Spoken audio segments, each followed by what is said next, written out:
Hi guys, it's a beautiful day once again and welcome back to Dexter's World channel. I would like to emphasize just three things in order to maintain a pond like this.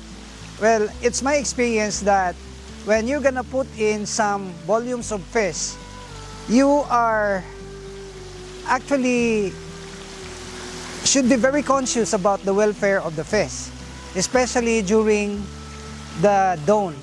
Because during the dawn, all these fish will gasp for breath when it lacks oxygen.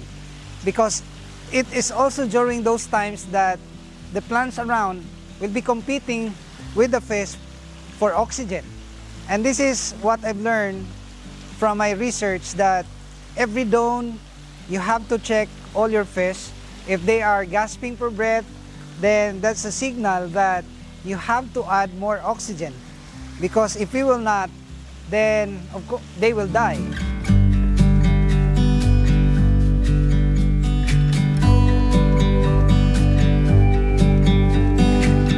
So you will see that some of them are really gasping for breath because I failed to put in or to put up additional backup oxygen. But now that I already have added the oxygenation, I mean, I function this fountain, it relieves the fish. So you will see that they are recovering. So this is one of the important factors that we have to consider when we gonna maintain a pond.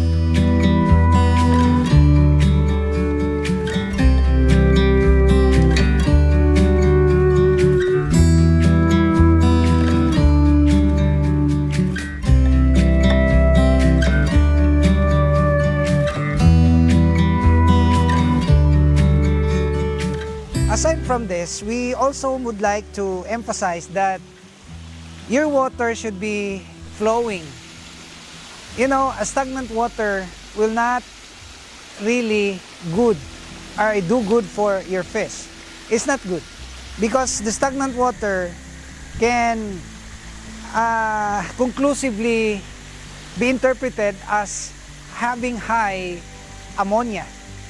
You know, this ammonia is also toxic to the fish. So ammonia can develop if you are raising fish and then feeding them, and then the water has no filtration system and it's stagnant. Well, you know that we don't have any filtration system right here because we are always adding water and flushing out the old water and the new water coming in. So this is a safety measure when you're gonna maintain a pond like this. So we have to increase the oxygenation, especially during dawn or at dawn, and then of course we have to make the water flowing. So this is a very safety practice when you're gonna maintain a mud pond. Those who have streams, those who have a vast of supply of water are very lucky that they will not be worrying about the welfare of their fish.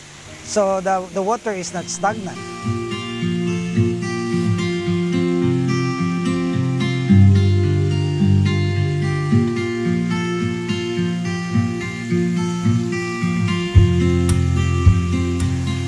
And another thing that I would like to emphasize is that do not overfeed. Do not give food during early in the morning. And what I mean when I say early in the morning is from the time 4 o'clock to 6 o'clock in the morning. Refrain from giving food, refrain from feeding them, because it's in this moment that they don't have that high capability of digesting the food. So meaning that if you're gonna feed them with plenty of food, they cannot digest that because they are gasping for their breath. So the only exception, if you have this burst of oxygen and aeration, that the fish will no longer be worrying about their breath. So there are actually options, and these options, by adding more oxygen, would also entail you high cost of the electric bill. So just to balance it, you don't need to give the food. You don't also are obliged to increase the oxygenation level. What you have to do is just to refrain from giving the food.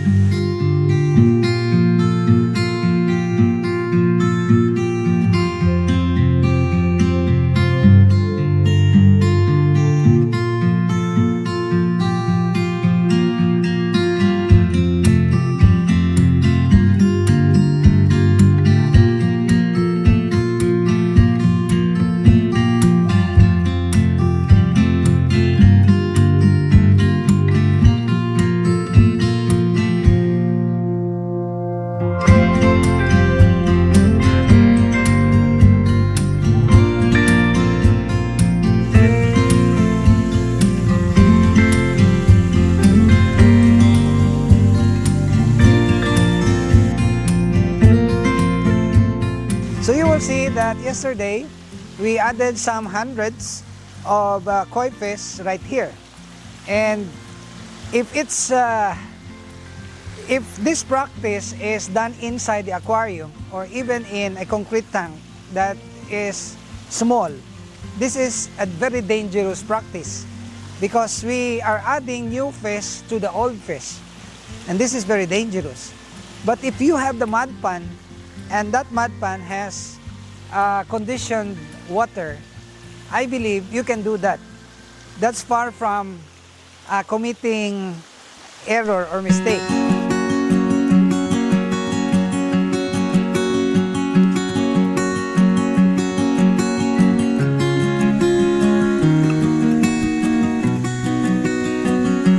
I always said that mud pan is the hospital for your fish, because in my practice before, if you have a sick fish, all you have to do is to put them inside the mud pan, and then the problem would be solved.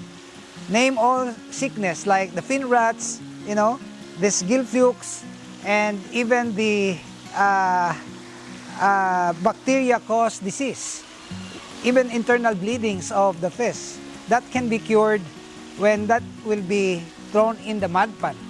So this practice had been observed since we are already doing this fish pond business or raising this tropical fish for more than 20 years, and this is my practice. So if you're gonna expand your business of raising this Japanese koi, this goldfish, you have to maintain a mud pond like this. Of course, we cannot put here the breeders because they will not naturally, especially for the goldfish, they will not naturally breed here because there is some kind of high intervention, human intervention, before you can produce your fish.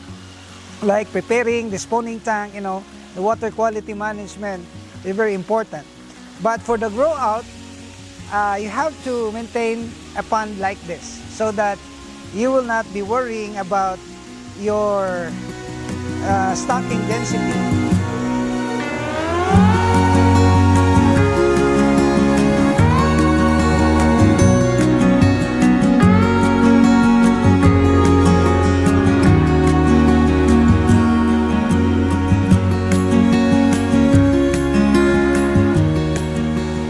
This is just a small pond, but the stocking density is really high here because we have the flowing water and we monitor the oxygenation or the oxygen level of the water, which can be appraised by observing the behavior of the fish. So if you want to know that the oxygen level is good, you look at your fish. If it's gasping, then there is something wrong with your water. So the antidote is you have to flow out the old water and flow in new or increase the oxygen level.